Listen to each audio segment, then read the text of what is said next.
Nós somos o Cérebros em Movimento aqui na cidade de Valinhos e nós temos o núcleo de desenvolvimento, aprendizagem e reaprendizagem, onde trabalhamos a aprendizagem nos aspectos cognitivos, emocionais, sociais e a inteligência emocional. E hoje estamos aqui com o professor Wilson Zadra. Tudo bem, professor? Tudo bem, Berenice. Muito obrigada pela oportunidade de estar aqui com você hoje. Nossa, professor, o prazer é todo meu. O professor Wilson, ele é PhD em etnomusicologia e pós-doutor em acessibilidade computacional em música para pessoas com deficiência visual.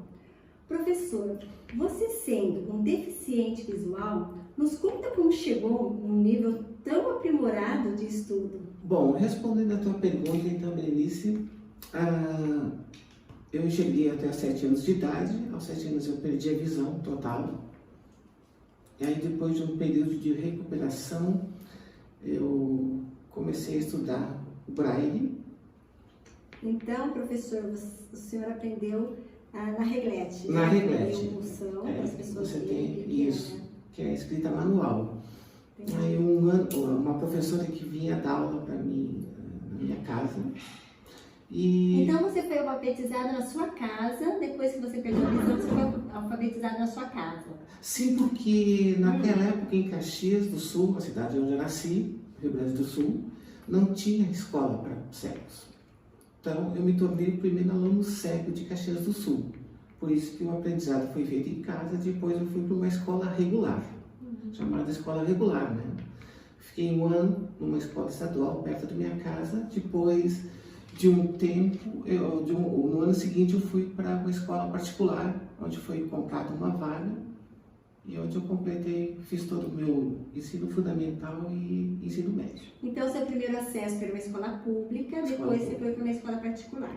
Tudo isso numa escola regular? Regular, sim. Tá, então deixa eu te perguntar, você só teve o seu processo, né, de ensino-aprendizagem na escola regular ou você também teve acesso às escolas especiais?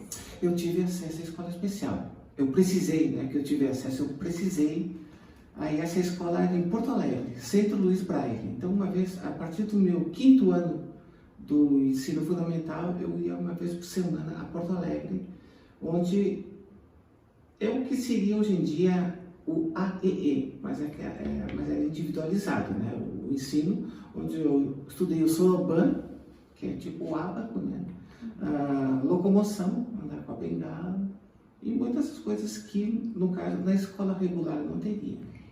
Coisas específicas.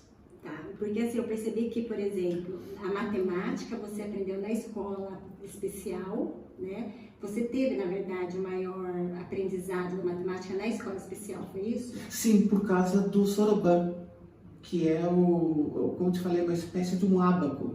Aprender a lidar com isso aí, claro, depois na escola. A gente, normalmente, né?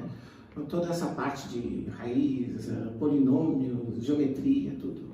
Porque assim, né, a gente fica vendo, né, hoje com a inclusão, que existe uma discussão, né, em relação à escola regular e à escola especial. E aí eu te pergunto, professor, o seguinte, foi importante para o seu processo ensino-aprendizagem esse acesso às duas escolas? Com certeza, com certeza. Ambas se complementam. Acho que até hoje precisa disso. Porque já que você falou da matemática, né? Quando pega a parte da geometria e coisa assim, para fazer todo esse material. Então, foi essencial essa sua ida. Isso. E a família? Como que é a família nesse processo? Porque assim, a gente sabe que as escolas, né, elas dão todo esse aparato, tudo, mas a família ela é importante nesse processo. Como que é a questão do emocional, da aprendizagem, porque você perdeu a visão, não foi uma coisa assim que você já nasceu com ela, que você já conviveu uma vida, né? Você teve que fazer todo um trabalho emocional, a família teve essa participação importante, como que foi? Bom, a minha família veio de uma família bastante humilde, assim, vou dizer, modesta. Tanto culturalmente quanto financeiramente. Então, vamos dizer assim, até o meu ensino médio a gente vai levando o emocional, né? Mas sim, mas minha mãe sempre, meus irmãos sempre me incentivaram para que eu estudasse. Nunca houve essa cogitação de parar de estudar, por mais difícil que fosse. Como eu te falei, eu fui o primeiro aluno cego de Caxias do Sul, mesmo com todas as dificuldades, a ideia nunca foi parar, muito pelo contrário. E foi fácil no sentido assim, por exemplo, provas você tinha que fazer, você era realmente avaliado no seu processo de aprendizagem? Sim, sim. Você acha que isso é importante, a pessoa ser realmente avaliada, não ir passando somente por uma questão de passar de ano para acompanhar tudo? Isso, não, eu era, normalmente era cobrado muito, principalmente em termos de português e matemática, que eram as duas disciplinas que eu meio que é um pouco empacato. Mas o resto era tranquilo, assim, mas não, normalmente, e faziam provas orais para mim. Sim, eu ia perguntar exatamente isso, porque Sim. se você começou a ir na escola especial, né, no 5º ano, e a dificuldade do acesso, né, ao material, porque Sim. eu imagino que não tivesse material, assim. Naquela época, para te ter uma ideia, assim, era muito, na época nos anos 70, tinha que ser feito tudo manualmente. Imagina você escrever um livro, vamos supor, sobre geografia, iria aproximadamente 500, 600 páginas. Então, suas provas eram, no caso, né, as suas provas elas eram feitas, o professor perguntava e você ia respondendo. Sim. E na matemática, como assim? Eu escrevia no braille, depois eu lia para a resposta para o professor. Interessante, né? Muito interessante.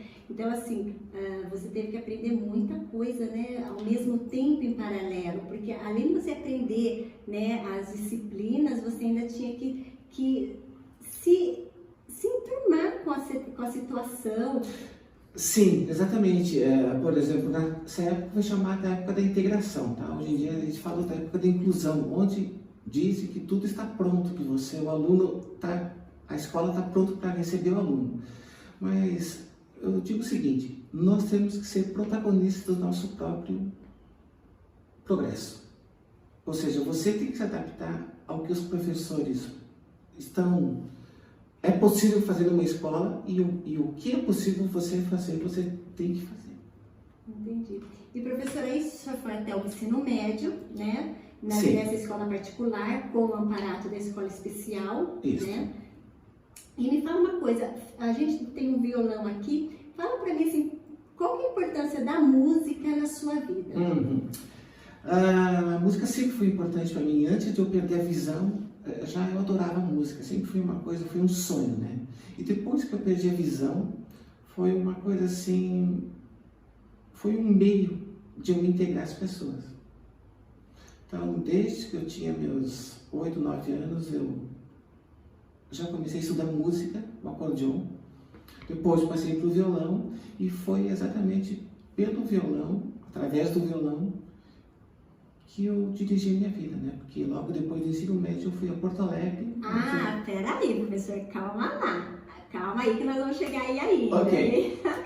Fala pra mim porque a sua vida após a universidade, nós vamos fazer um outro vídeo, sim, né? Porque aí nós vamos chegar até o seu PhD no exterior. Mas eu acredito que quando você fez na Universidade Federal do Rio Grande do Sul, isso, você fez todo o processo do vestibular. Fiz todo o processo vestibular e foi tudo em braille. As provas foi tudo em braille. Aí então nesse caso eles já tinham as provas. Sim, já tinha. Tá. E para você também entrar na universidade, você fez o que na faculdade? Eu fiz bacharelado em violão. Tá.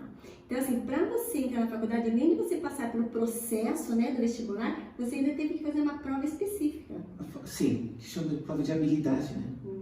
Eu fiz, aí depois da prova de habilidade eu fiz o vestibular, aí eu entrei no curso.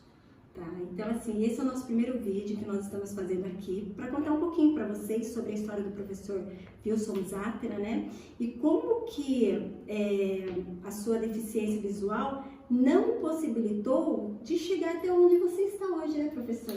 Foi difícil, eu não vou dizer que foi uma coisa fácil, tanto em termos do fundamental e ensino médio e, claro que a complexidade aumentou durante o período do bacharelado, né?